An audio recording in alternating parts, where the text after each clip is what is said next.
The Pima County Board of Supervisors discussed Pima County Sheriff Chris Nanos once again at their meeting today. It comes after growing concern regarding Nanos and the Pima County Sheriff's Department. 13 News reporter Caleb Butter sat in on today's meeting. Caleb, what did they talk about? Yeah, well, at their last meeting 2 weeks ago, the board unanimously decided in favor of requiring Sheriff Nanos to submit a sworn statement. And at today's meeting, they decided on 4 questions that must be addressed by Nanos in that statement.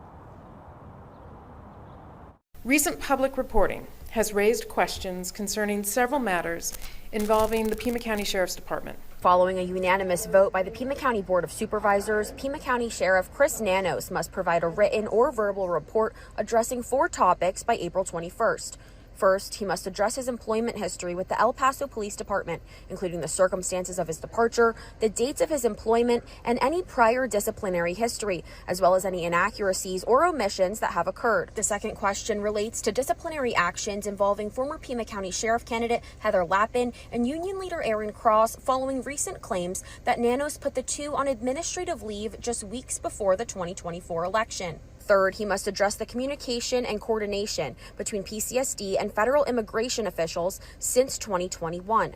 And finally, he must address the numerous occasions the Sheriff's Department exceeded its budget and how it plans to prevent that from happening in the future. Their questions, District 2 Supervisor Matt Hines says Nanos must answer. The board could then take another vote and say you did not meaningfully respond to the questions and therefore did not comply with ARS 11-253, and we could move forward with potentially a removal.